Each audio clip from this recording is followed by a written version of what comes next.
Bonjour et bienvenue chez les Passeurs du Savoir, les podcasts des musées de la ville du Mans. Épisode 1, le ver de terre, sa vie, son œuvre. Bonjour à tous, je m'appelle Philippe et je suis médiateur culturel au musée vert du Mans et je vais vous parler de ver de terre.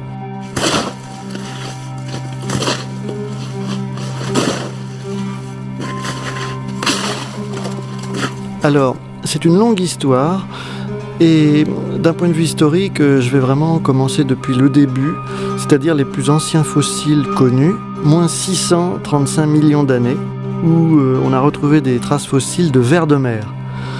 Donc, l'histoire commence dans l'océan, dans la vase, et évidemment, au cours des millions d'années suivants, il y aura le phénomène évolutif des algues qui, elles, vont se transformer pour certaines en plantes terrestres. Et les vers de mer, certains, vont suivre, vont évoluer en vers de terre. Donc on va se retrouver vers 400 millions d'années avec toujours des vers de mer et des algues dans l'océan, mais sur Terre, une conquête par des arbres, par du sol qui se forme par les racines et l'interaction avec les vers et d'autres espèces. Et à ce moment-là est lancée l'aventure des vers de terre. Alors, cette aventure va connaître un tournant à moins 265 millions d'années, une époque où il n'y a toujours pas de dinosaures, et là, c'est au niveau du corps du ver de terre qu'une modification va se produire au niveau de la tête. Donc un ver de terre, c'est 2 enveloppes de muscles et un tube digestif au milieu, mais en plus, il y a un gésier pour broyer le sol.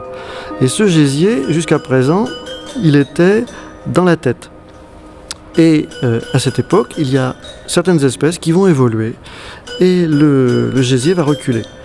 Ça va laisser de la place à l'avant de la tête qui, elle, va se muscler. Ça va donner des espèces de vers de terre qui creusent beaucoup mieux, qui font beaucoup plus de galeries, beaucoup plus vite. Donc, ils vont avoir un rôle dans la formation des sols encore plus importante. Donc, ceci étant dit, on va avoir ensuite une période difficile qui est là beaucoup plus tard, qui est à moins 2 millions d'années. Donc là, c'est l'époque des mammouths, l'âge de glace. C'est à cause du froid. Parce que les vers de terre, ils n'aiment ni les déserts, c'est-à-dire le manque d'eau, ni les âges glaciaires. Et là, en France, on va avoir une réduction de surface énorme. Il n'y aura pas de vers de terre jusqu'en Charente à cette époque. Et puis, en vallée du Rhône, c'est jusqu'à Valence.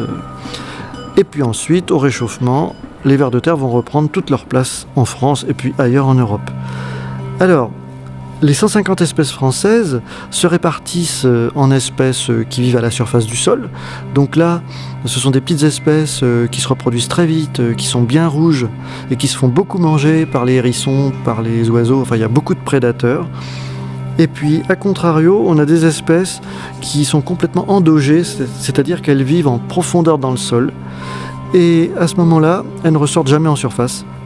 Elles sont de couleur rose pâle. Et puis entre les deux, vous avez les célèbres lombrics.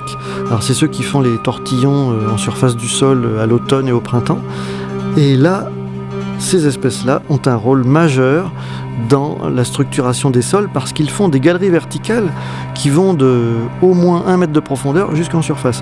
Et ces galeries vont permettre vont remplir plein de rôles écologiques.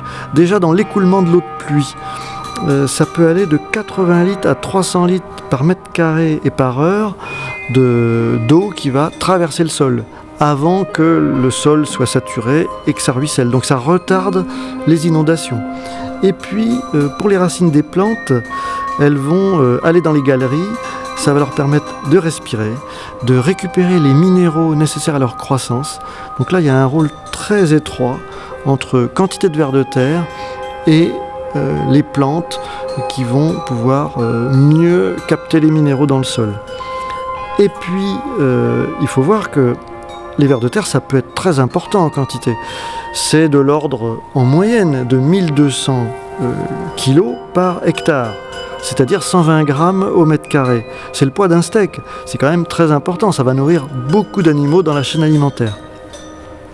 Et donc pour terminer, on peut prendre un exemple, la Nouvelle-Zélande, où là, il n'y avait historiquement pas de vers de terre à galerie verticale. Et avec les Européens qui avaient introduit une agriculture classique, couper les forêts, etc., eh bien, il y avait toute une litière de feuilles mortes et de branches mortes qui s'était accumulée sans se décomposer, sans être incorporée sous forme d'humus dans le sol. Et c'est seulement par l'introduction de lombric qu'on a pu résoudre ce problème. Donc on voit l'intérêt écologique majeur des vers de terre. Merci d'avoir écouté Les Passeurs du Savoir, les podcasts des musées de la ville du Mans. À bientôt pour une prochaine traversée.